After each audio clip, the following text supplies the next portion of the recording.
ya. Sampai Pak Samsul Bahri, mana Pak Samsul? Pak Supardi saya kira siap semua itu. Saya tidak ada masalah. Amfi bisa darat, Kalau bisa saya laut. ya tergantung bagaimana pengaturan saja. Oh, atau Pak Samsul lagi moderator ini. Pak Samsul. Siap. Jadi moderator Pak Samsul, Pak. Bagaimana? Pak Samsul atau kita Pak Sapri? Pak Sapri saja, Pak Ustadz. Oh. Pak Samsul. Terus pemateri Pak Sapri. Kita Busni, saya kan ini benar bau jaringan sini belah. Selalu pakai HP.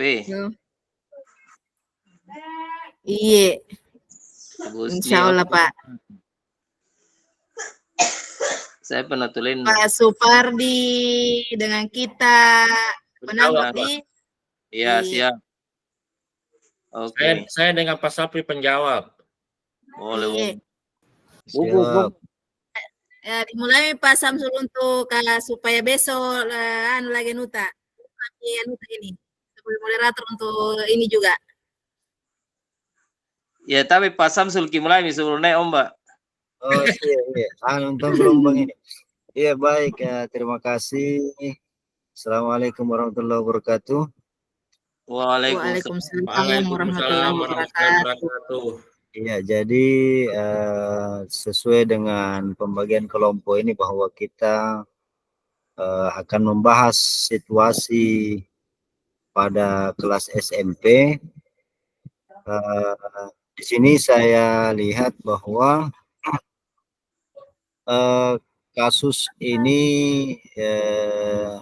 oleh Pak Dudidam sebagai seorang guru SMP yang akan mengajar murid-muridnya tentang iklan. Kemudian Pak Dudidam membuat skenario dari 3 bagian skenario beliau. Selanjutnya mungkin untuk bahan diskusi selanjutnya mungkin dipersilahkan rekan-rekan untuk bagaimana kemudian menanggapi bagian-bagian dari skenario kasus tersebut. Mungkin seperti itu pengantar, saya kembalikan dulu kepada rekan-rekan.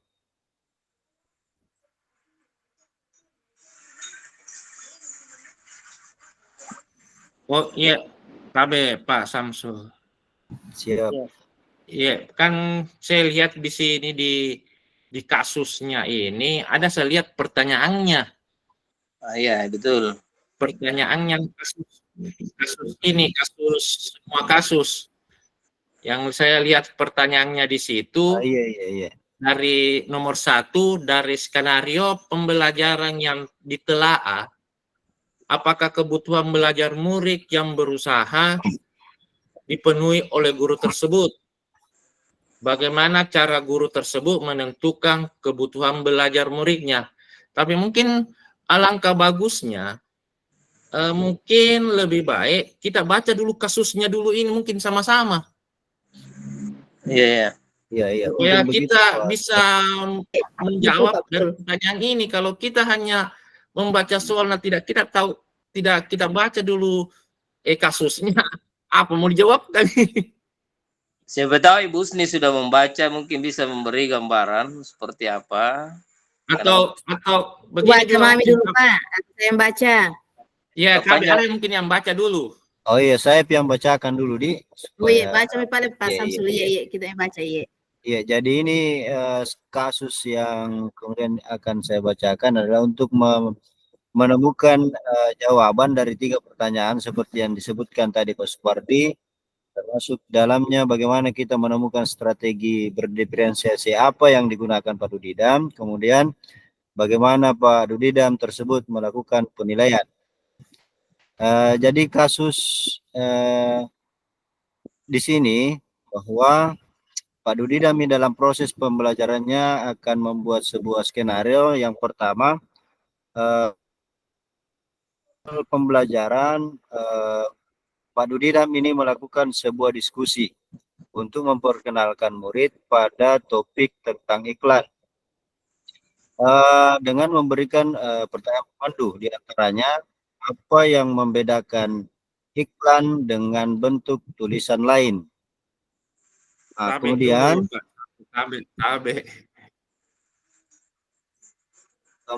bagaimana Pak Subardi?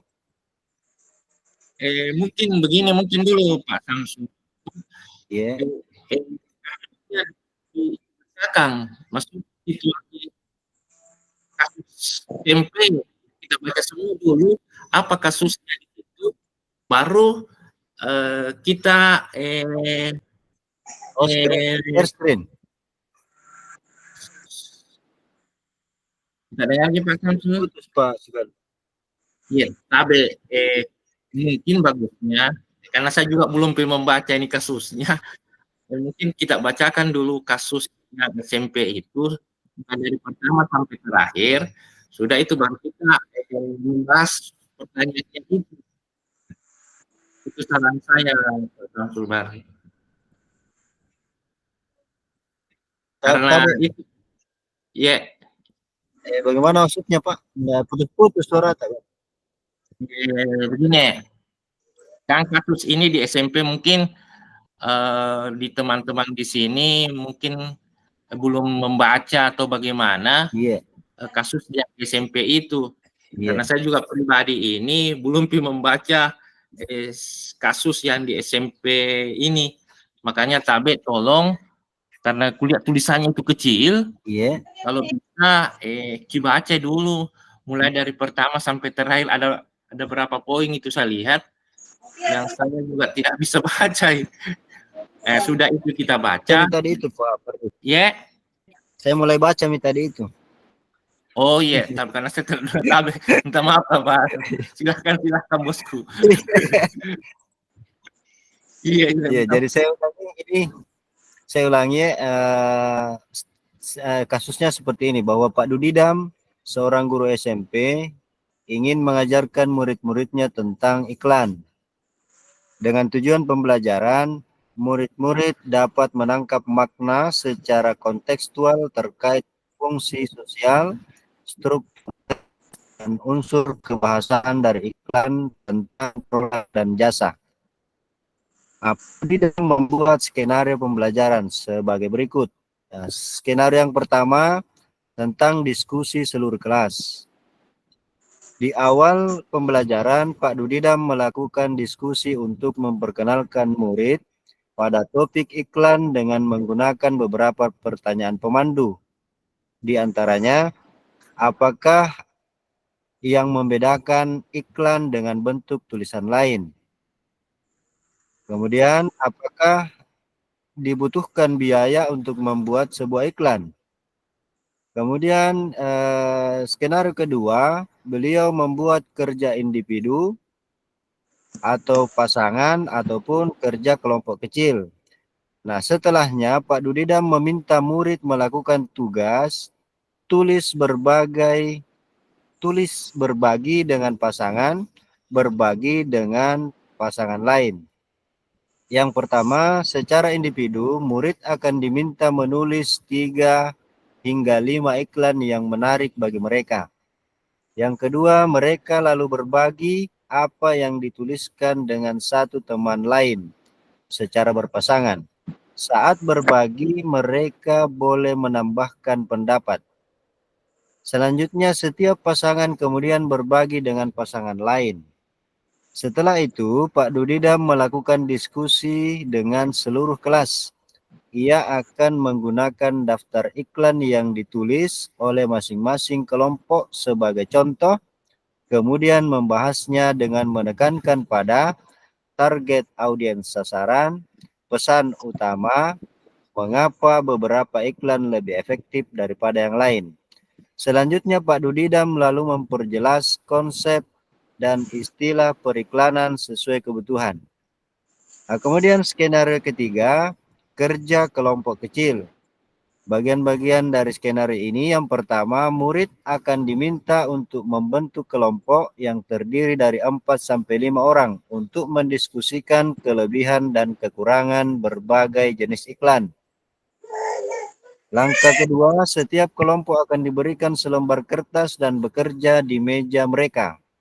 Langkah ketiga, setiap lembar kertas grafik memiliki T-chart untuk menuliskan kelebihan dan kekurangan untuk jenis iklan tertentu, misalnya radio, TV, internet, dan lain-lain. Langkah selanjutnya, setiap kelompok akan melakukan brainstorming dan mencatat 2 kelebihan dan 2 kekurangan dari jenis iklan tertentu.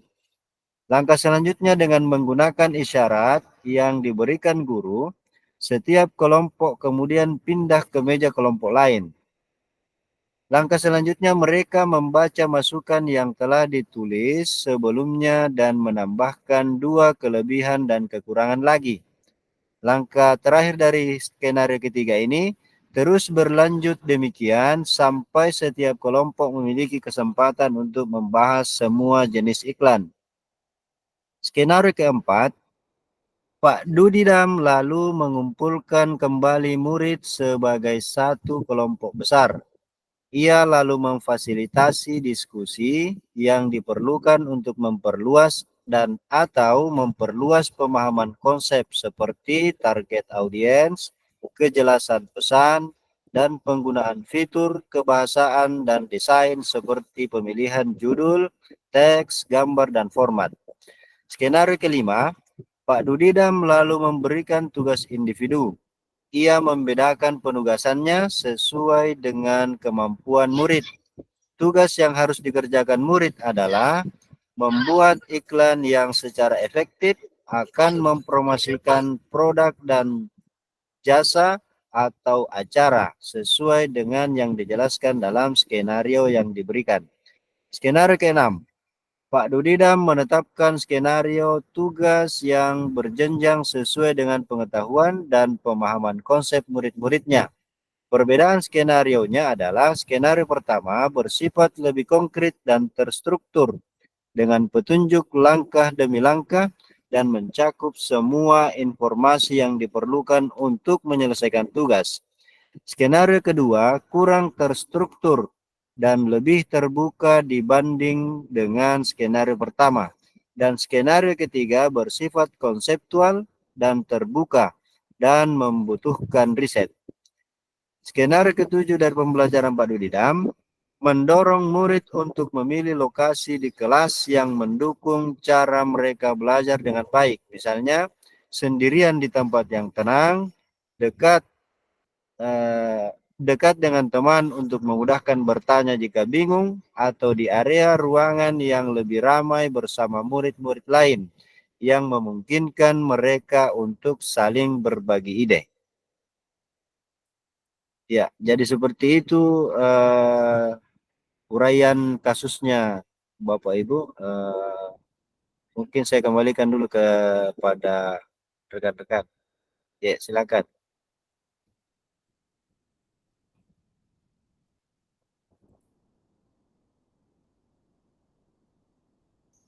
Iya, tapi mungkin saya ambil alih dulu, mungkin Pak Samsul Bahri ya. Siap. Iya, kan sudah kita bacakan, alhamdulillah. Mungkin kita masuk ke pertanyaannya itu yang mau kita bahas. Ya, mungkin saya bacakan dulu soalnya. Dari skenario pembelajaran yang telah ditelaah, apakah kebutuhan belajar murid yang berusaha dipenuhi oleh guru tersebut? Bagaimana cara guru tersebut menentukan kebutuhan belajar muridnya? Mungkin ada yang mau menjawab atau ada yang mau sanggahan atau mungkin Pak Supardi ada tanggapan awal dulu. Oh iya. Ya. Atau Bu Husni dulu ya? Pak, saya insya Allah. Jadi pertanyaan pertama itu Pak tentang apakah kebutuhan belajar murid yang berusaha dipenuhi oleh Pak Dudidam ya? Seperti itu Pak? Iya, betul. Iya. Kalau saya melihat di sini, yang pertama itu mungkin yang tentang kesiapan belajar murid, yang artinya di sini Pak Dudidam berusaha untuk melihat bagaimana kesiapan belajar muridnya. Terus yang kedua tentang minat belajar murid, dan yang ketiga profil belajar murid tersebut. Ataukah bagaimana Pak? Saya kembalikan sama kita. Iya, bisa saya tambahkan, Bu. Silakan Pak, silakan ya. Iya, saya cuma hanya menambahkan, Bu. Dari skenario pembelajaran yang telah ditelaah, apakah kebutuhan belajar murid yang berusaha dipenuhi oleh guru tersebut, dan bagaimana cara guru tersebut menentukan kebutuhan belajar muridnya. Nah, saya cuma hanya menambahkan sedikit, yang kebutuhan belajar murid itu kesiapan belajar muridnya. Yang saya dengar tadi di poin 1 itu, ini kesiapan ya Bapak Pak Dudidam memberikan pertanyaan pemandu di awal pembelajaran. Itu kesiapannya. Yang kesiapan keduanya yaitu di poin 6. Di poin 6 itu saya dengar tadi Pak Dudidam menyiapkan 3 skenario tugas yang berjenjang sesuai dengan pemahaman konsep murid. Dia ceritanya lihat tingkat kemampuan siswa, itu kesiapan belajar muridnya. Nah, kalau minat belajar muridnya, saya ini di poin 2, murid diminta menuliskan iklan yang menarik bagi mereka. Nah, itu yang minat belajar murid, menuliskan iklan. Yang poin kelima, Pak Dudidam memberikan penugasan yang berbeda secara individu berdasarkan kemampuan murid. Tidak sama ceritanya tugasnya, tergantung dari kemampuan murid itu di minat belajar murid. Nah, yang ketiganya profil belajar murid.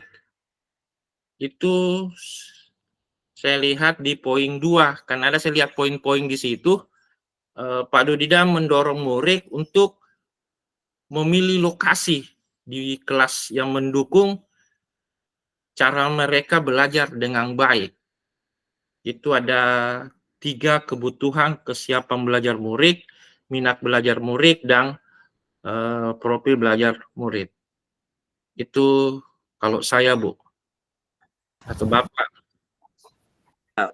Mungkin saya bisa tambahkan Bu ya, Bapak Ibu. Halo? Silakan Ki Pak Sapri. Silakan Pak. Iya. Iya, jadi kan begini, ini kan Pak Dudidam ingin menerapkan pembelajaran berdiferensiasi. Kan poinnya di situ, ya.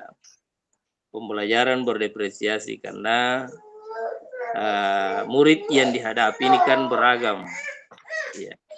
Baik tingkat kemampuannya, minatnya, dan lain-lain. Lalu kemudian Pak Dudidam ini melakukan sebuah strategi pembelajaran berdasarkan dengan kebutuhan peserta didik sesuai dengan apa yang disampaikan Bu Husni tadi, kesiapan, minat, dan preferensi belajar murid ini. Ini kan sudah disampaikan juga oleh Pak Supardi. Tinggal kita memilih strateginya itu pada pertanyaan yang kedua. Yang jelas ini pertanyaan pertama kita sudah jawab bahwa Pak Dudidam ini memilih strategi pembelajaran berdiferensiasi untuk memenuhi kebutuhan belajar peserta didik sesuai dengan kesiapan, minat, dan preferensi belajarnya. Jadi saya kira sudah tepat itu Pak Supardi untuk pertanyaan pertama. Atau mungkin ada yang bisa ditambahkan? Atau lanjut yang kedua? Iya, sedikit Pak. Ya, jadi sedikit Pak, ini kalau sesuai dengan pengamatan saya untuk pertanyaan poin kedua itu tentang strategi diferensiasi yang digunakan.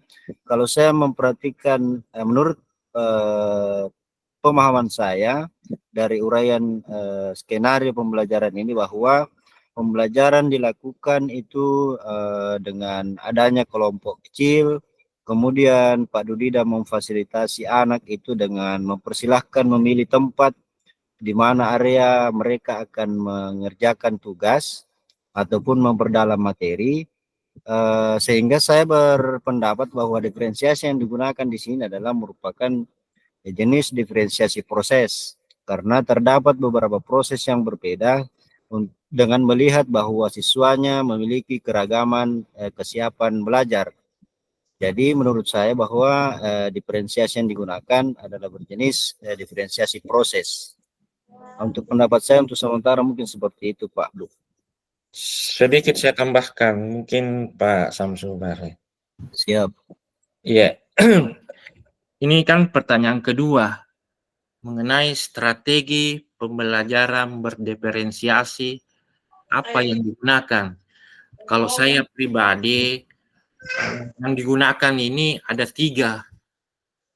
Yang pertama diferensiasi konten, yang kedua diferensiasi proses, yang ketiga ini diferensiasi produk atau hasil toh. Nah, kalau diferensiasi konten ini saya lihat Pak Dudidam ini menyediakan bermacam-macam jenis iklan. Dia tampilkan iklan konten, misalnya radio, TV, internet, bisa juga di papan tulis. Itu kalau diferensiasi konten yang menampilkan.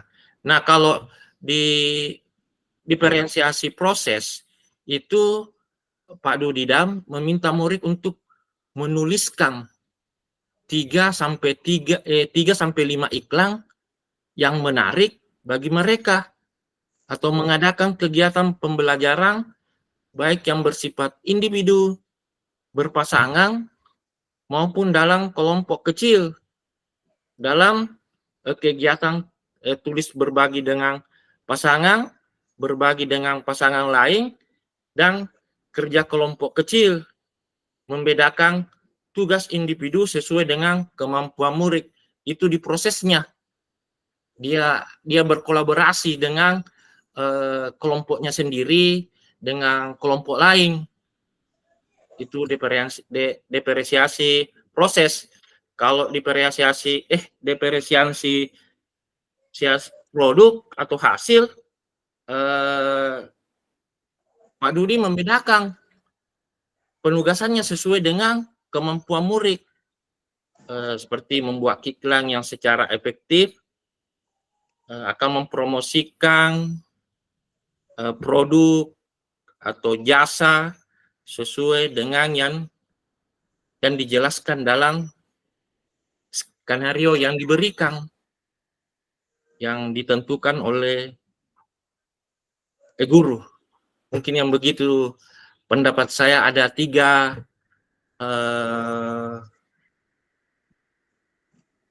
strategi pembelajaran berdiferensiasi yang digunakan. Itu Bapak Ibu. Ya, saya kira itu sudah cocok ini. Iya, betul Pak. Yang artinya di sini dia memuat dari ketiga diferensiasi ini, mulai dari konten, proses, dengan produk. Iya. Kalau begini di kelas ini bagus ini. Iya, betul. Tercipta yang ketiganya ini. Guru, sisa duduk mami. Sudah mengakomodir semua kebutuhan. Yang juga duduk kan tidak jalan itu. Terus yang ketiga apa pertanyaannya lagi? Penilaian, tentang bentuk penilaian.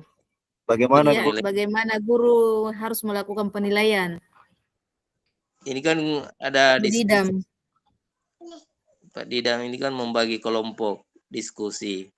Kan sambil jalan diskusi, Berarti ya di situ berjalan Pak di penilaian observasi pada saat dia berdiskusi. Apakah? iya betul. Iya. Kalau saya tuh, Ah, kalau saya iya. tuh sini ya, bagaimana guru tersebut melakukan penilaian? Saya 2 penilaian, Bu. Bapak ya, karena saya penilaian saya waktu proses, asesmen waktu proses dan asesmen selesai proses atau mau terakhir Evaluasi terakhir, ya betul. evaluasi. Kayak saya 2 asesmen yang saya gunakan. Observasi dengan ini penilaian akhir asesmen. Iya, Iya betul. di waktu dia bekerja sama atau berkelompok dengan Ya, berdiskusi, saya nilai di situ dan akhir yang terakhir juga saya nilai, Bu. hasil Oh, diskusinya. yang terakhirnya berarti hanya 2 di situ Belajarnya. penilaian tak Pak? Bagaimana? Tapi kan ada yang kita lewati tentang anunya Pak, pada saat dia pembuatan iklannya pasti ada penilaian di situ, Ya, itu langkah-langkah yang mereka lewati. yang itu yang prosesnya, Bu. Oh, prosesnya di situ Pak. Oh Iya, iya. masuk proses pembuatan itu, pembelajaran itu. Nah, yang terakhir itu setelah proses pembelajaran. Oh, Iya, berarti 2 di sini yang dijalankan. penilaian proses dan hasil. Ya, Iya, iya. kalau saya mungkin ada yang lain. Ya, saya kira kan mulai guru menilai dari prosesnya, kemudian ada hasil. Karena kan tidak semua anak-anak memiliki kemampuan yang sama. Tentu dari hasil akan berbeda penilaiannya, termasuk di prosesnya. Tapi yang jelas bahwa semua siswa itu terpenuhi kebutuhan belajarnya. Sekalipun dari sisi penilaian guru, itu mungkin akan berbeda karena kapasitas kemampuan siswa yang berbeda-beda. Tapi kan tujuan paling utamanya adalah bagaimana semua seluruh siswa itu terakomodir berdasarkan kebutuhan dan kesiapan sesuai dengan preferensi cara belajarnya.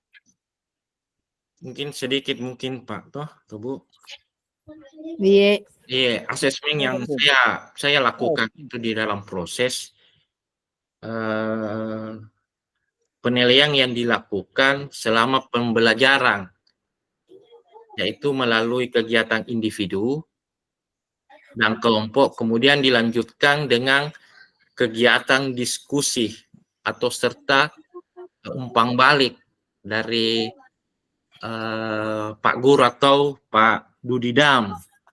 Nah, kalau asesmen setelah pembelajaran, yang saya nilai itu penilaian itu setelah proses belajar, seperti ceritanya memberikan penugasan secara individu. Kan biasa ada produk yang mau dihasilkan atau membuat iklan sesuai dengan skenario. Tugas ini menghasilkan sebuah produk. Nah, itu saya nilai juga. Di proses juga saya nilai juga. Yang itu yang saya lakukan di sekolah, Bu. Oh iya, bagus itu Pak. Iya, iya, bagus itu. Iya, cocok Pak. Ditularkan ke pulau juga. Siap, pulau siap Masalah. TM. Ambil tiru dan Mana kau modifikasi. lah? Oh, Lah. Ang ini doang kau bilang kau Ibu Sumi. Cocok. Kalau yang itu saya tuh, kalau yang proses yang setelah pembelajaran, hasilnya lagi produknya. Karena kebetulan saya guru IPA. oh iya betul. Buat kebetulan sama Iya. gitu. Pak. Mungkin ada yang lain atau mungkin lebih baik lagi. Hampir sama secara umum seperti itu. Ada penilaian proses dan produknya. Kemudian ada hasil. Iya, kan biasa ada dikasih siswa itu, oh bikin begini, nah, kita akan nilai. Iya betul. Iya Pak, iya. Bagaimana matematika? Siap, begitu juga Pak. Lebih-lebih kalau masuk di materi bangun datar seperti itu juga pasti bangun ruang. Ada juga penilaian anunya iya.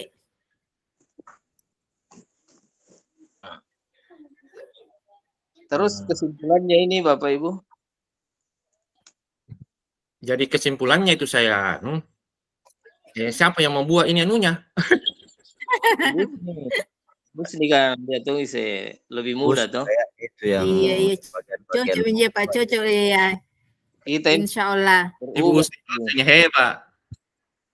Bukan hebat Pak, tapi insya Allah mudah-mudahan bisa. Mudah-mudahan bisa selesai sebentar, saya kirimkan Ki, baru kita koreksi kembali. Oke, Oh, siap. Iya, iya. Kalau bisa Busni tuh Iya. buat dulu WA. Oh iya, iya. Grupnya tuh iya Pak, baru bisa Ki di Ya, situ salingan. untuk komunikasi, Iya. Badi. Baru bisa. tapi Pak Supardi kirimkan foto Tai Busni yang cantik. Ya, itu biasa. Oh, pakai daster Ada foto Mas gitu, Fridi. ya? Iya, cantik Pak Samsul Bari juga. Siap, Pak. Sebentar saya mau percantik diri dulu ini baru foto. Oh, kemari Lokakarya ada kayaknya itu ya. Oh, iya. Jadi kita sepakat ini dengan yang kita tadi buat ini toh. Berarti yang dibuat di sini Pak sesuai dengan bentuk pertanyaannya jadi yang tadi yang muncul. Iya. Iya. Yang muncul tadi. Bagusnya mungkin kalau buat ke Busni itu Iya. ditampilkan anunya, kasusnya. Iya, iya, siap Pak. Iya, insya Allah siap. Kira Ibu Itu sudah paham itu. baru dibacakan. Sudah itu baru pertanyaannya. Oh iya. Iya, iya. Supaya Itu panjang-panjang. bilang Pak Sapri tadi kita kirim ke memang foto tercantik tuh semua Kak. Saya paling gagah di sini kayaknya. Belas ini. Iya, jadi ini mungkin masih ada waktu Bapak Ibu. Setelah ini tentunya kan nanti besok kita akan diskusi. Mungkin ada Iya, iya. banyak hal yang mungkin akan dipertanyakan, akan ditanggapi oleh teman-teman yang lain.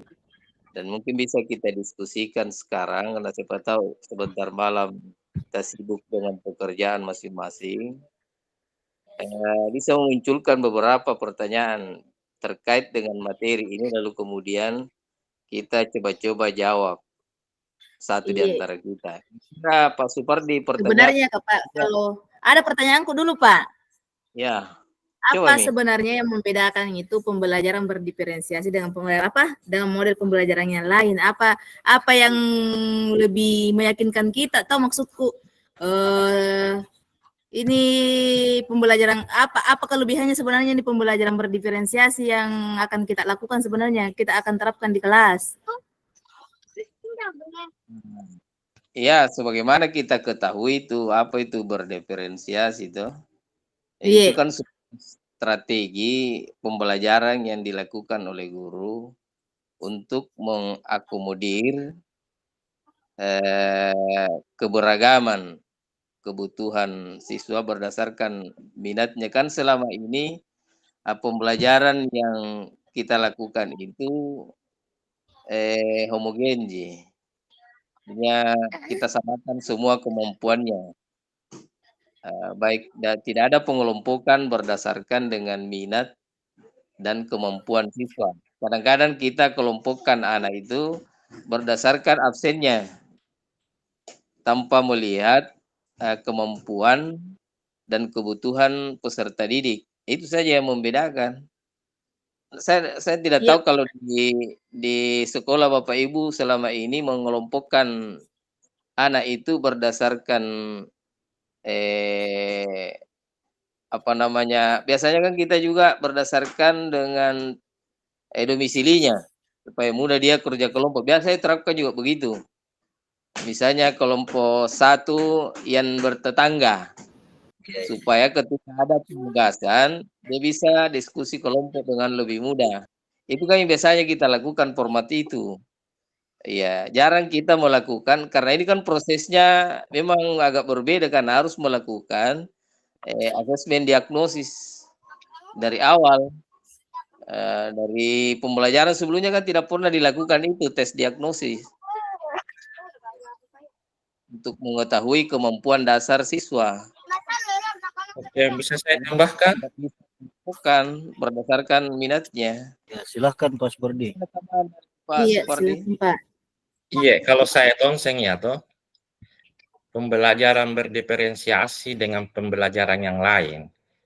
Yang pertama di fokus. Kalau berdiferensiasi, kebutuhan belajar individu. Sedangkan kalau yang lain, kurikulum lain, penyampaian materi pelajaran yang seragam. Nah, yang keduanya perencanaannya. Kalau di berdiferensiasi, bervariasi berdasarkan kemampuan, minat, dan gaya belajar murid. Sedangkan yang kurikulum lain seragam untuk semua murid. Nah, kalau pembelajarannya berdiferensiasi, murid aktif, terlibat, dan memiliki pilihan. Sedangkan kalau yang lain, murid pasif, menerima dan memiliki sedikit pilihan. Nah, kalau dilihat dari penilaian yang berdiferensiasi, digunakan untuk monitor kemajuan individu dan menyesuaikan pembelajaran. Sedangkan kurikulum yang lain digunakan untuk mengukur pencapaian terhadap standar yang sama. Nah, kalau tujuannya kurikulum pembelajaran berdiferensiasi, membantu semua murid mencapai potensi penuh. Nah, kalau kurikulum yang lain membantu semua murid menguasai materi pelajaran yang sama. Kalau saya, itu pemahaman saya, Bu. Oke, kalau begitu pertanyaan berikutnya, Pak. Mana yang lebih efektif itu? Diferensiasi dengan yang lain dari segi hasil. Kalau yang lebih efektif, aku rasa, karena ini kan dilihat dari kemampuan siswa, Pak. Iya. Minatnya. Karena siapa tahu itu siswa minatnya cuma hanya sukanya kayak tadi kasusnya Pak Dudim, dia cuma hanya bisa melakukan kegiatan membuat iklan, atau bisa hanya bisa melihat menonton. Itu tingkat kemampuan anak itu, atau jenjang yang dikasihkan tugas. Itu kalau saya, Pak. Ini kan butuh penelitian ya, kalau dari segi efektif atau tidak. Karena kita ini kan hasil produk dari pembelajaran metode lama. Tapi itu ternyata juga ada hasil. Dan yang baru ini kan kita baru pelajari ini, apakah ini secara teori kalau kita pelajari ini, ya mungkin ini dianggap efektif. Tapi kan kita belum bisa pastikan apakah ini hasilnya ke depan. Ini kan baru beberapa tahun ya. Ya, hasilnya ke depan itu jauh lebih bagus ketimbang dengan menggunakan metode lain. Ini kan harus ada komparasi perbandingan. Mudah-mudahan ini tidak, kurikulum ini tidak berhenti di bulan Oktober. Sebelum dilakukan penelitian, kan harus ada komparasi. Karena jangan sampai metode lain lebih efektif daripada metode pendekatan ini. Kalau secara teori mungkin iya, tapi kan orang selalu berorientasi pada hasil. Bagaimana Pak Supardi? Ya, betul itu Pak Sapri. Tapi kan sekali, Pak. Iya. Tapi kita ini kan sebagai guru, apa yang disampaikan, apa yang kita diberikan oleh pemangku di atas, bahwa kurikulum yang ini kita pakai, ya kurikulum itu yang kita laksanakan. Yang itu, kalaupun ceritanya hasilnya itu kita lihat ke depan saja, yang mana lebih berhasil antara kurikulum yang sekarang dengan yang kurikulum yang kemarin-kemarin. Karena kita juga tidak tahu ini ke depannya bagaimana, Pak Sapri. Iya, betul. Karena kan jangan sampai ada pertanyaan yang mengejar sampai ke situ, Pak, besok toh. Ini mengantisipasi aja. Kalau saya sih, saya akan kejar sampai ke situ. karena kita ini anggota Jeki. Tidak, kan persoalannya begini Pak Supardi. Teori itu adalah sebuah pendekatan. Tapi dia bukan kebenaran absolut. Karena dia adalah produk manusia. Ya, dalam sebuah penelitian. Ini kan berangkat dari sebuah kajian dan penelitian. Dan dalam sebuah penelitian itu pasti ada tetap margin errornya, pasti Ya. ada titik kelemahannya. Jadi kalau saya sih ya, kalau saya di sekolah itu bukan sepenuhnya saya menghilangkan pendekatan yang lama, tapi untuk sementara separuh-separuh. Saya tahu kalau di sekolah Pak Supardi ya.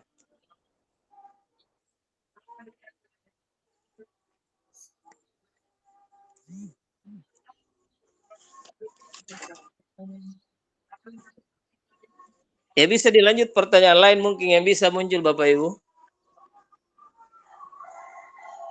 Terkait dengan pembahasan yang tadi. Halo? Halo, iya, Pak Ye. Ya, bisa saja mungkin Pak akan ada pertanyaan yang mengejar ke bentuk penilaian juga, karena di sini saya lihat yang ketiga ini bagaimana guru tersebut melakukan penilaian. Mungkin akan ada pertanyaan yang meminta menyampaikan secara realnya itu bentuk penilaiannya seperti apa dari proses ini. Ini yang paling berat ini Pak. Guru kan dituntut objektif juga menilai ya. Sementara memang ada hal-hal yang mungkin misalnya kemampuan anak itu harus ditoleransi. Misalnya begini, saya angkat kasus. Ada anak yang kemampuan akademiknya rendah, katakanlah membaca saja tidak lancar. Tapi anak ini dari segi kompetensi lain punya keterampilan. Misalnya dia jago di olahraga, ya, dan lain-lain sebagainya. Kan dalam penilaian itu ada namanya ketuntasan, ada nilai ketuntasan ya. Iya. Ada ketuntasan minimal. Iya, tapi jangan lupa bahwa guru juga akan melakukan penilaian akademik. Nah, biasanya ini kan tidak ada lagi istilah tinggal kelas.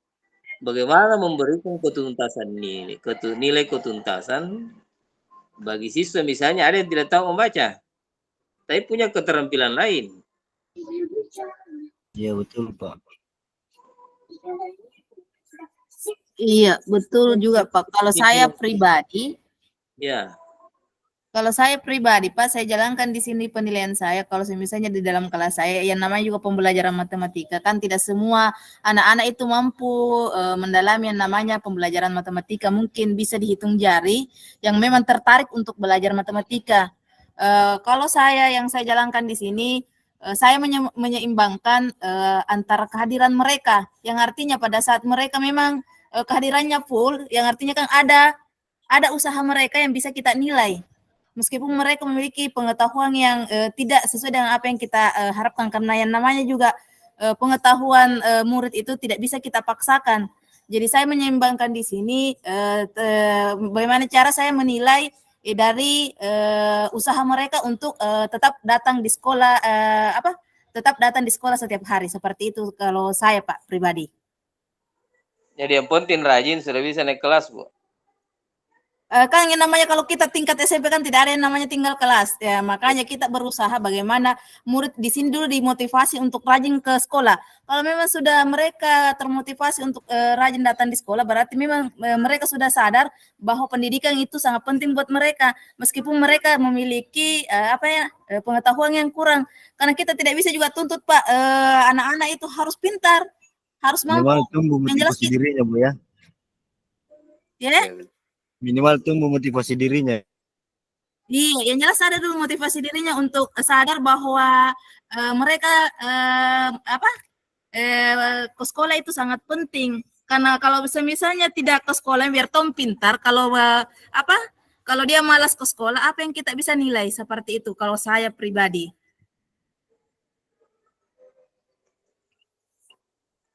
Ya, intinya rajin dulu. Iya, intinya rajin. Atau bagaimana Pak Samsul? Sempat bisa sharing-sharing, karena kalau saya untuk pembelajaran matematika, aduh anak-anak sekarang biar selesai, sebagaimanapun kita cara mengantisipasi mereka untuk paham, memang bisalah dipilih-pilih yang bisa memiliki motivasi tinggi untuk belajar matematika seperti itu, Pak. Karena begini, saya pernah ada kasus di sekolah sering saya dapatkan anak itu mengalami kelambanan mental yang mestinya itu ada di SLB, tapi saya tidak tahu kenapa dimasukkan di SD. Tapi anehnya juga lulus dari SD. Ya apa boleh buat kita terima juga di SMP. Apalagi kita butuh siswa. Ya, kita juga butuh siswa. Sehingga dalam memberikan layanan pada mereka, ya tentu agak sulit juga. Karena memang ya mestinya memang dia di SLB. Saya tidak tahu kalau di sekolah apa tidak pernah mendapatkan itu. Iya. Jadi kita mulai kampungkan ya toleransi saja. Iya, saya juga Pak baru-baru ini yang kelas 3. Tapi biar bagaimanapun, tapi cuma penilaiannya kan dia rajin. Jadi Iya, nah, jadi sementara saya itu dulu, Pak. ada Pak Mahfud. ada tes Kita besar Pak ya, Bapak Ibu. Pak, waktunya sudah habis. Oh iya Bapak Ibu. Kita besar nanti lanjut diskusinya di grupnya masing-masing. Siap. oh iya Ibu, iya siap Ibu Ji. Siap. Oke. Kita ke room besar Ibu Erna, Ibu Pratiwi. Kembali ke room besar. Halo Ibu Erna. Kita ke room besar Bu, nanti dilanjutkan diskusinya di grup WA saja. Karena waktunya cepat.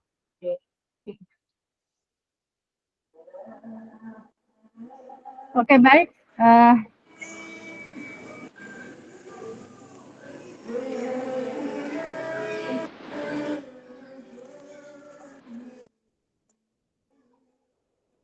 Baik Bapak Ibu, halo Assalamualaikum.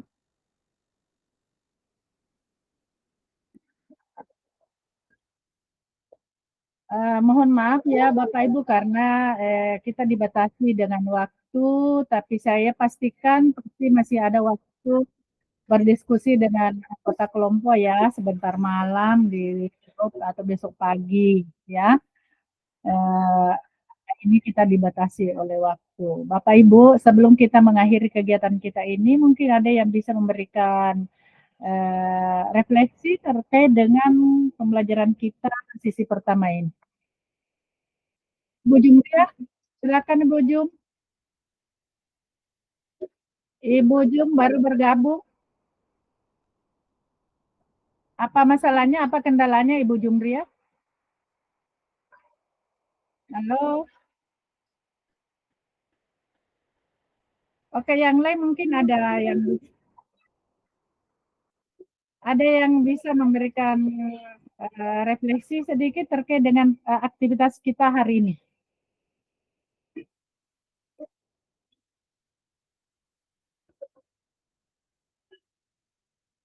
Pak Supardi silakan Pak. Ya, Pak Supardi silakan.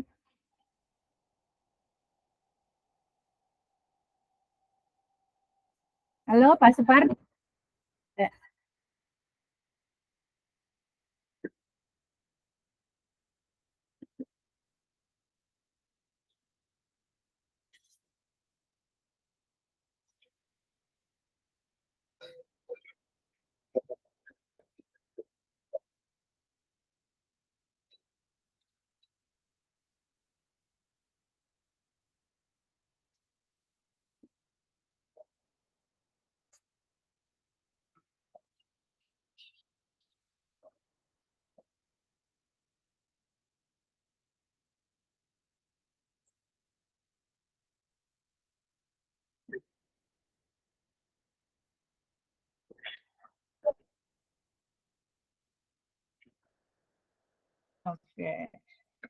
Oke, baik Bapak, karena Bapak Ibu karena ini ada waktu membatasi kita. Yang jelas intinya terkait dengan kegiatan pembelajaran berdasarkan dengan yang disampaikan oleh Pak Supardi itu tentang pembelajaran yang berdiferensiasi, yaitu bagaimana memenuhi kebutuhan belajar murid, ya. Tapi ingat Bapak Ibu, sebelum memenuhi kebutuhan belajar murid, tentu Bapak Ibu harus dulu memahami bagaimana gaya belajar murid-muridnya semua, ya. Tentu ini nanti akan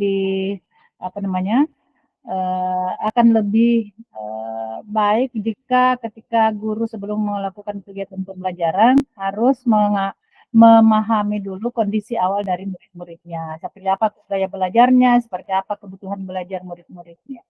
Nah, ini nanti besok akan dipresentasikan tugas kelompoknya semua. Nanti kita akan lihat seperti apa Bapak Ibu mendiskusikan hasil diskusinya terkait dengan contoh atau kasus-kasus yang ada pada LMS itu terkait dengan model pembelajaran, ya, sesuai dengan tingkatannya. Maaf tadi Ibu Usni ya pindah di kelompok TK karena sendiri. Ibu Jum bergabung juga, tapi itu tidak menjadi masalah karena ini untuk SD hampir sama, apalagi kalau kelas awal hampir sama dengan TK. Saya kira Bapak Ibu untuk hari ini ya, silakan lanjutkan diskusinya. Besok kita. Kenapa?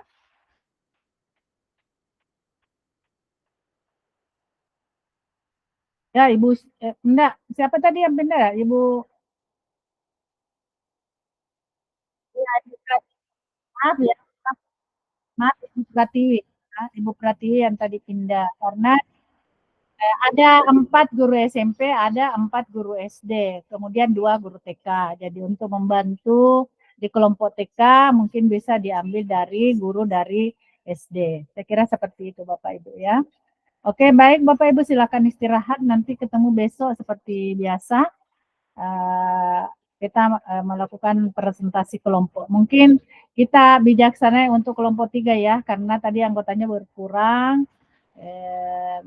Lama baru bisa bergabung, jadi mungkin nanti kelompok 3 yang terakhir untuk presentasi besok untuk membenahi tugasnya. Saya kira demikian, terima kasih. Assalamualaikum warahmatullahi wabarakatuh.